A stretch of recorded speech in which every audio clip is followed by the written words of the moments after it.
A camera flash exploded in my face the moment I stepped onto the red carpet, blinding me for half a heartbeat. The crowd gasped, an actual, audible wave rolling across the entrance of the Miraggio Fashion Gala. For a second, I thought they were reacting to the billionaire beside me, until I realized their eyes were glued to me. To the gown hugging my body like it was made for my dreams alone. To the transformation no one ever believed I was capable of. To the girl they once mocked, now unrecognizable.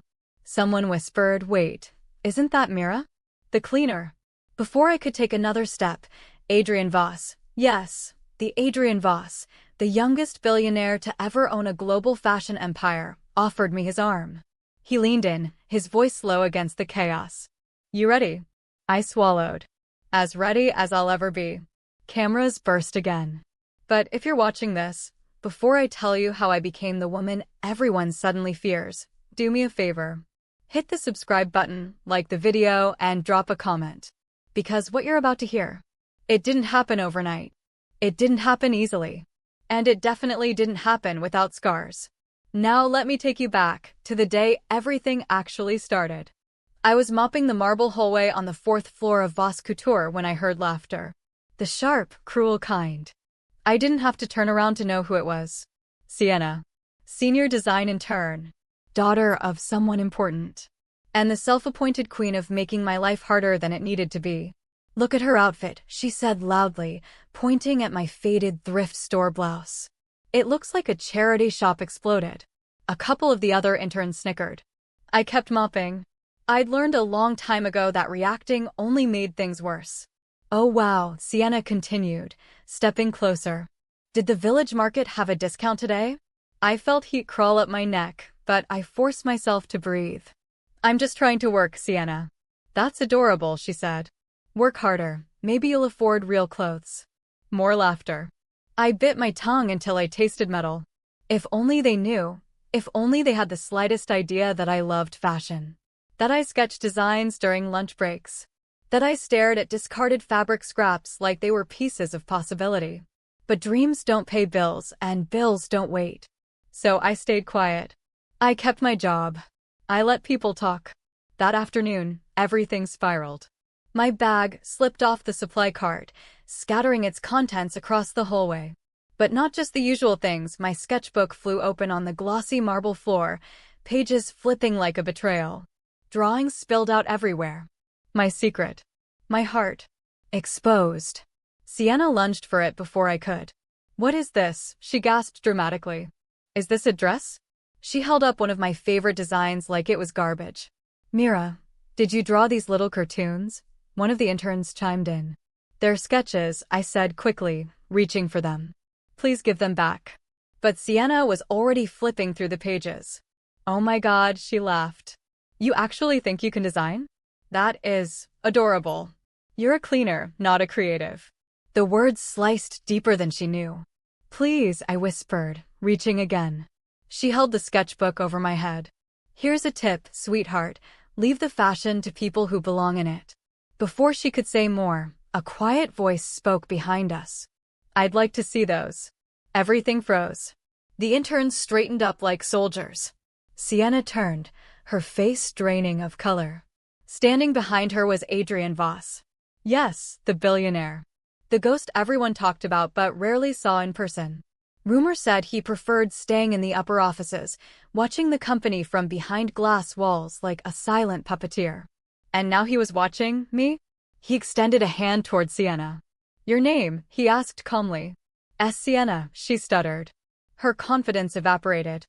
"Well, Sienna, the sketchbook." She handed it over reluctantly. Adrian flipped through the pages slowly, expression unreadable. My heart thudded so loudly I was sure the whole building could hear it. "These are yours?" he asked, glancing at me. "Yes," I said softly. "They're not professional. I just draw in my free time." "They're good," he said simply. The hallway fell silent. I blinked. "What?" "They're good. Very good." He closed the book gently. "What's your name?" "Mira." "Well, Mira, I'd like you to meet me tonight in the small design studio on the 7th floor." His tone was calm, but firm enough to erase any possibility of misunderstanding. "Bring your sketchbook." I don't understand, I stammered. You want to design, he said. Let's see how far you can go. Sienna's jaw dropped. The interns exchanged stunned looks. And me? I felt everything and nothing at once. Shock, fear, hope, disbelief, all wrapped into one dizzying punch. He handed the sketchbook to me and walked away without another word. When I got home that evening, my little sister Naya was on the sofa doing her homework. She looked up with a grin. You're late, she said. What happened? I tried to answer but couldn't find the words. Instead, I sank onto the couch, clutching my sketchbook like it was a lifeline. Mira, she whispered. Are you okay? I laughed a little, nervous and breathless. I think something impossible just happened. She sat up straighter. What do you mean? I think the billionaire owner of Voss Couture wants to see my designs. Her eyes widened. Are you serious? I nodded slowly. She squealed and grabbed my hands. This is it. This is your chance. But that excitement lasted only minutes. Because the moment I stepped into the 7th floor studio that night, I felt like a trespasser in someone else's universe. The room was bright, filled with fabrics and mannequins, sewing machines humming softly. Adrian stood by the center table, sleeves rolled up, analyzing a pattern draft like he'd been designing his whole life. He looked up when I entered. You came, he said. Should I not have? I asked nervously. You should. Sit. I stepped closer, gripping my sketchbook against my chest. He gestured. Show me what you see when you think about fashion. And just like that, everything shifted. I opened my sketchbook. And the story that would change my life truly began. I laid my sketchbook on the table with trembling hands, feeling like one wrong move could shatter everything. Adrian didn't rush me. He watched quietly, giving me just enough space to breathe, but not enough to escape. Pick one, he said. Your favorite. My fingers hovered over several pages before stopping at a soft, flowing gown I'd drawn months ago. It wasn't perfect, my lines weren't precise, the shading uneven, but it held a dream. My dream. I slid it toward him. He studied it intently. Too intently. My proportions are off, I blurted out. And the neckline, I wasn't sure how to shade it, so I just did my best. The skirt. Mira, he cut in gently. Quiet your fear. I swallowed hard. You have an eye, he continued. A natural one. You see movement. Emotion. Elegance without trying. That can't be taught. I didn't realize I was breathing fast until he leaned back and said, Relax. I'm trying, I whispered. He smiled faintly, and something warm stirred in my chest, something I immediately shoved back down. He was a billionaire. I was a cleaner. Nothing about us belonged in the same sentence, let alone the same room. Tell me what inspired this, he asked. I looked at the gown again. Hope, I answered before thinking. The kind people don't take seriously. The kind that's quiet. Adrian's eyes softened like he understood more than he should. We're hosting a major gala in 6 weeks, he said suddenly. I want you to design a dress for it. I froze. The air around me froze. Time itself froze. You want me to what? A dress, he repeated calmly. Your design. Your work. Something new. Something that says who you are. I stepped back. I can't do that. I don't even know how to. You can learn, he interrupted. You start tomorrow. I'll assign a mentor. My heart pounded so hard I thought it would burst. Why me? He didn't answer immediately. Instead, he closed my sketchbook gently and pushed it toward me. Because I believe in potential, he said. And because the people who look down on you are the ones who fear what you could become. That sentence lodged itself deep in my chest and refused to leave. When I walked out of the studio that night, the world felt heavier and lighter at the same time, like I was stepping onto a tightrope suspended over 2 different lives. One misstep, and I'd fall back into the shadows. One victory, and everything could change. The next morning, the company exploded. I didn't intend for anyone to find out. But secrets don't survive long in a building filled with mirrors and gossip. By the time I arrived at work, everyone already knew something had happened. Mira, the cleaner, got a private meeting with the CEO? No way. She probably begged. She probably blackmailed someone. I kept walking. When I reached the design studio, I found a woman waiting, mid-30s, glasses, sharp expression. She glanced at me and said, "You must be Mira." "Yes," I said, trying not to sound as intimidated as I felt. "I'm Helena. Adrian assigned me to help you bring your design to life. Don't waste my time." I nodded quickly. She sighed. "Good. Let's begin." The next weeks were hell. Beautiful, painful hell. Helena didn't go easy on me. She corrected every line I drew, made me redo every silhouette, pushed me until my hands trembled. But each day I saw something new, my own improvement. Tiny, stubborn pieces of myself coming alive. Adrian visited sometimes. Never long, but always at the right moments. "How's it going?" he'd ask. "Terrifying," I'd say. He'd smile slightly. "Good." Sienna, of course, noticed everything. She appeared one afternoon while I was adjusting fabric on a mannequin, her voice dripping venom. "Look at you," she said. "Pretending you belong here." I forced myself to stay calm. "I'm working." "No, honey. You're playing dress up." She stepped closer. "Do you really think Adrian cares? You're a charity project. A novelty. He'll get bored." I gripped the fabric tighter. "And that gala," she added. "Do you honestly think anyone will let you anywhere near it? You're embarrassing yourself." Before I could respond, Helena walked in. "Is there a reason you're in my workspace, Sienna?" Sienna's smile vanished. I was just. "Leave. Now." Sienna glared at me before storming out. Helena turned to me. "Ignore her." "I'm trying," I whispered. That night, while working alone in the studio, I caught my reflection in the window and barely recognized myself. The exhaustion. The hope. The terror. It all painted a version of me I'd never seen before. I touched the half-finished gown on the mannequin. My gown. My vision. My chance. If only I knew how quickly everything would fall apart. 3 days before the gala, I walked into the studio and froze. The gown, the one I'd poured my soul into, was destroyed. Shredded. Slashed. Torn apart like someone had taken a knife to every hour I'd worked. My knees buckled. My breath vanished.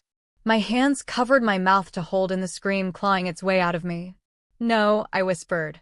"Please, no." I backed away, shaking uncontrollably. Fabric lay ripped across the floor. The bodice was ruined, the skirt unrecognizable. My dream dead in front of me. I didn't need to ask who did it. I knew. Sienna.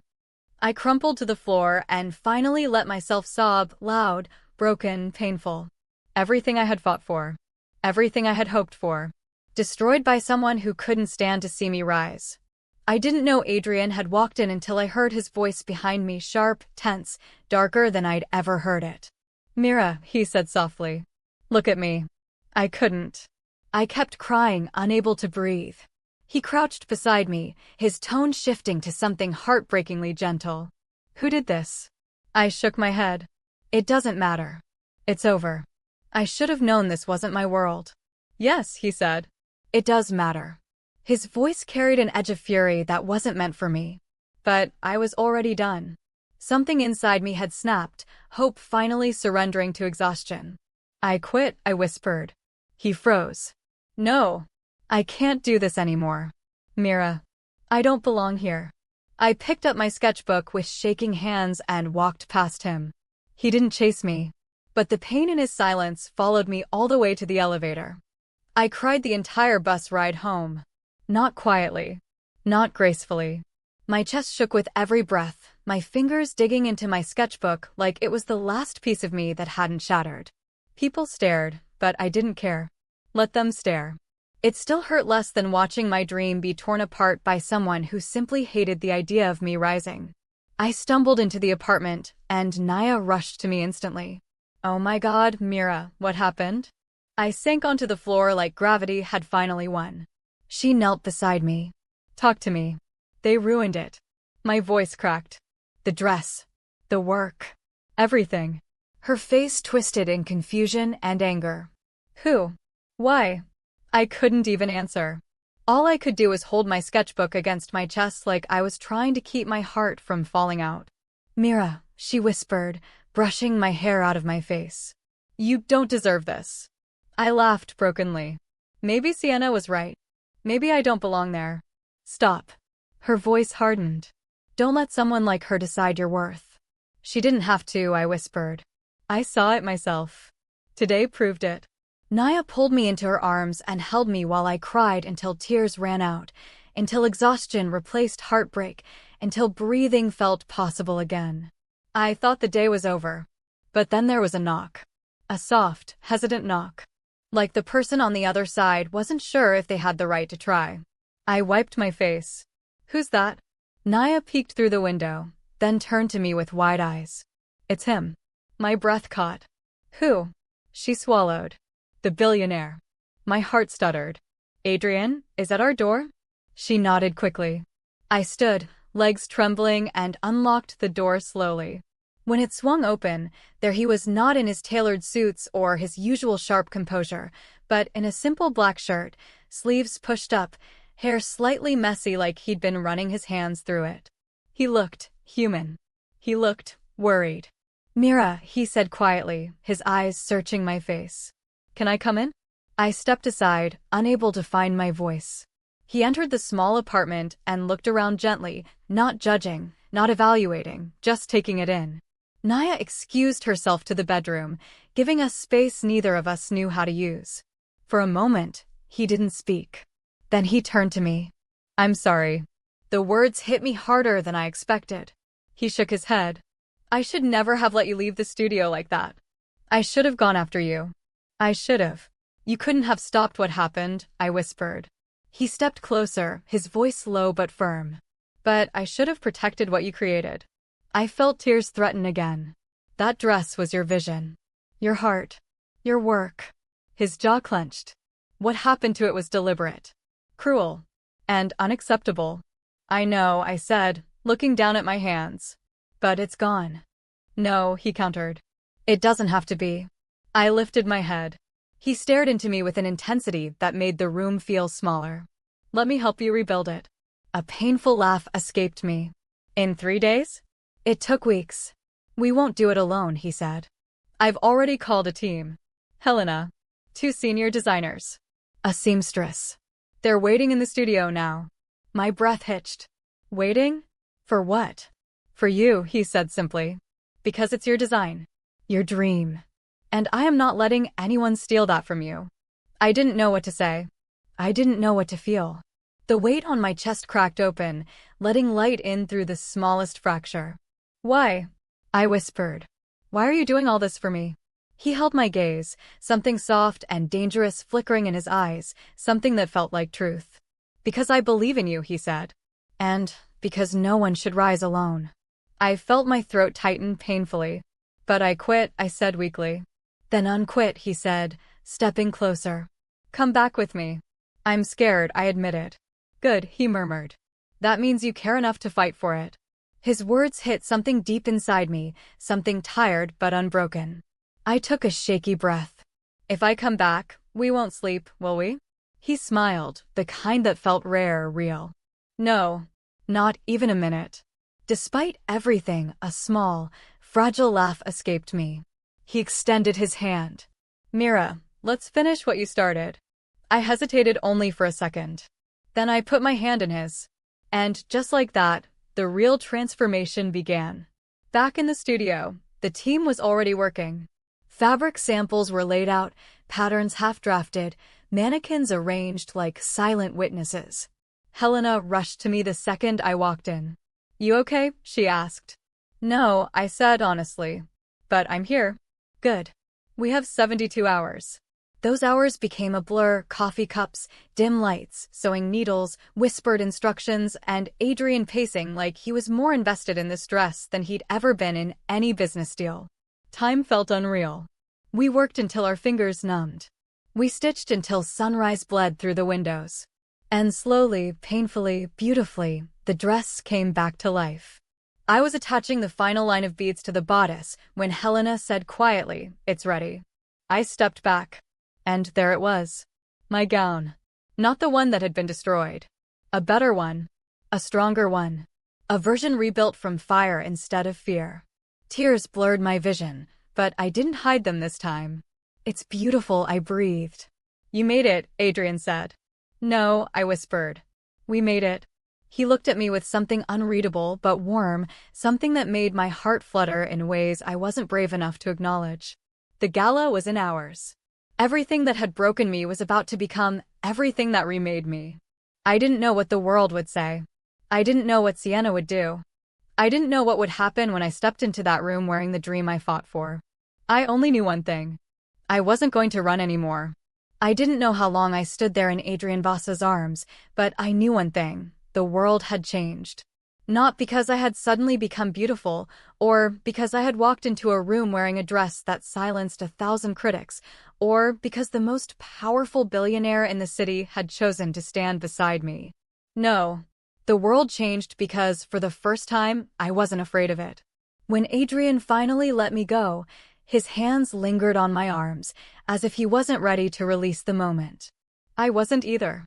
His thumb brushed my shoulder in a slow, tender stroke that made it impossible to breathe. "You ready?" he asked quietly. "For what?" I whispered, though I already knew. "For the world to stop laughing." The doors to the ballroom stood open now, and the lingering reporters were whispering to each other, their cameras lowered, their expressions changed from mockery to awe.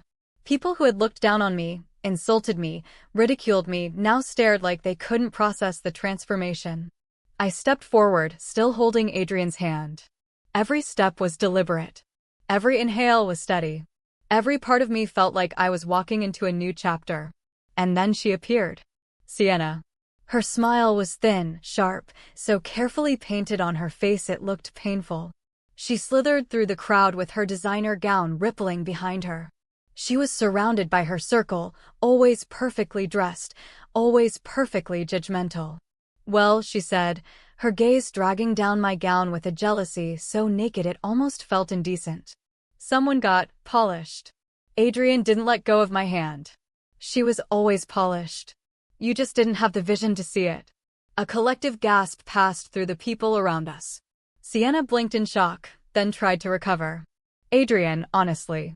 You're acting like she's." "Don't," he said, voice low. "Just don't." The expression on her face cracked. For the first time since I met her, she didn't look powerful. She looked exposed. She lifted her chin. I wasn't being rude. I just meant she never dressed like this. He leaned closer to her. "What she wears isn't what makes her extraordinary." Then he turned to me. And the way he looked at me, I swear the entire room melted away. The music swelled as he raised my hand, lacing our fingers together. He didn't ask the crowd for permission. He didn't seek their approval. He simply guided me to the center of the ballroom as if it belonged to us. "Dance with me," he said. My heart kicked uneven. "I thought you didn't dance," I whispered. "I don't," he murmured. "But with you? I'll learn." He wrapped an arm around my waist, his touch firm and protective, and for the first time in my life, I understood what it felt like to be seen, not for what I wore, not for what I lacked, but for who I was. The room faded. The music softened. And he held me like it was the most natural thing in the world. When the dance ended, the applause erupted so loudly it seemed to echo off the chandeliers. People were smiling, nodding, murmuring approval. Not pity. Approval. And then the whispers began. "Is she the one Adrian's been hiding? She's stunning, how did we never notice? Look at how he watches her." I should have felt overwhelmed, but instead, I felt calm. Like I had stepped into the life I was meant to live, not because of Adrian, but because of myself. At some point we drifted toward the terrace, escaping the heat of the crowd. The night air was cool against my skin. I leaned on the stone railing, gazing out over the glittering city lights. Adrian stood beside me. "You okay?" I smiled. "More than okay. You were incredible tonight." "I just walked," I whispered. "You walked through fire," he corrected. "And you didn't burn." I exhaled softly. "Thank you. For everything." He turned to me fully. "Don't thank me. I didn't do this. You did." I shook my head. "But the dress, the confidence, the moment." "No," he said, stepping closer. "You always had the confidence. Tonight you just let the world see it." A shiver went through me, not from the cold, but from the way he looked at me. With admiration. With warmth. With something dangerously close to affection. "And the dress?" I teased. He grinned. Okay, maybe I helped with that one. We both laughed. The kind of laughter that untangles knots inside your chest. Then his expression softened. You know, he muttered, when I saw you break down earlier, something inside me snapped.